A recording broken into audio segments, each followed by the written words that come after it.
एक समय की बात है। गौतम बुद्ध के शिष्यों में एक युवक था जिसका नाम अनुराग था। अनुराग बहुत ही बुद्धिमान बनना चाहता था, लेकिन उसे यह समझ में नहीं आता था कि वह कैसे इस मार्ग पर अग्रसर हो सकता है। एक दिन वह अपने गुरु बुद्ध के पास गया और बोला, गुरुदेव, मैं बुद्धिमान बनना चाहता हूँ। कृपया मुझे बताएं मैं क्या करूं। बुद्ध ने उससे कहा, अनुराग, बुद्धिमान बनने के लिए तुम्हें पहले ज्ञान की खोज में लगना होगा। ज्ञान को प्राप्त करने के लिए तुम्हें सदा सीखने और विचार करने की आदत डालनी होगी। अनुराग ने ध्यान से बुद्ध के वचनों को सुना और उनका पालन करने का निश्चय किया। वह हर दिन नए ज्ञान की खोज में निकलता, विचार करता और सीखता रहता। कुछ समय बाद उसने बुद्ध के सिखाए हुए सिद्धांतों को अपनाया और उनका अनुसरण किया। उसका विचार और व्यवहार बुद्धिमानता से परिपूर्ण था। उसकी बुद्धिमानता उसे सफलता की नई ऊंचाइयों तक ले गई।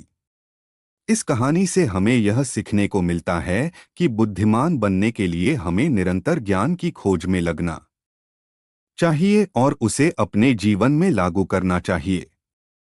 इसके लिए हमें सदा सीखने की भावना और उत्साह बनाए रखना चाहिए। एक समय की बात है, बुद्ध के दिनों में एक युवक नामक नित्यमित्र था, जो धर्म की खोज में था। वह गहरी ध्यान में लिप्त रहता था और समाधि की स्थिति में पहुंचने की चाह में था। एक दिन उसका गुरु उससे पूछा, नित्यमित्र, तुम्हें ध्यान की सच्ची स्थिति में पहुंचाने के लिए क्या चाहिए?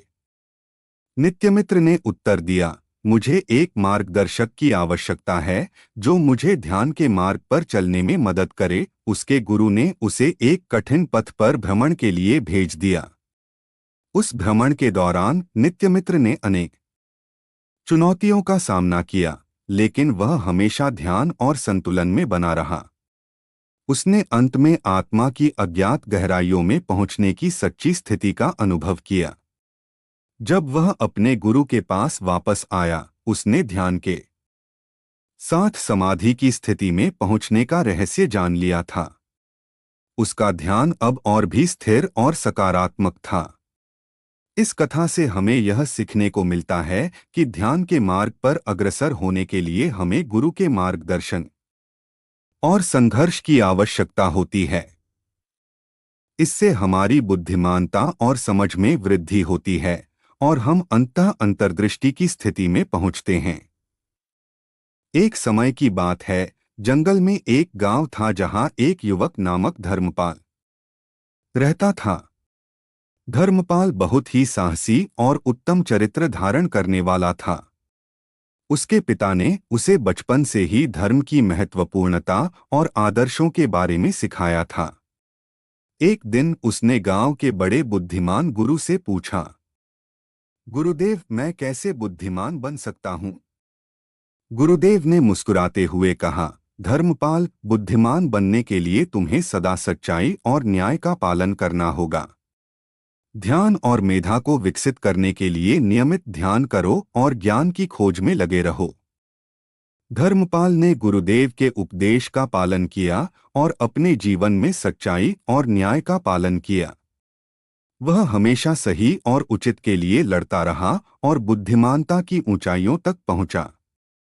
धर्मपाल की इस कहानी से हमें यह सीखने को मिलता है कि बुद्धिमानता के लिए हमें सच्चाई, न्याय और ध्यान के मार्ग पर चलना चाहिए। बुद्धिमान बनने के लिए हमें अपने आदर्शों का पालन करना चाहिए और समस्याओं का समाधान नैतिकता और साहस से करना चाहिए। धर्मपाल की इस उत्तम गुणवत्ता ने उसे बुद्धिमान बनाया और उसके जीवन को पूरी तरह से सफल बनाया। दोस्तों, आज के लिए इस वीडियो में बस इतना ही। आप लोगों को वीडियो पसंद आया तो एक लाइक और चैनल को सब्सक्राइब जरूर करें। धन्यवाद।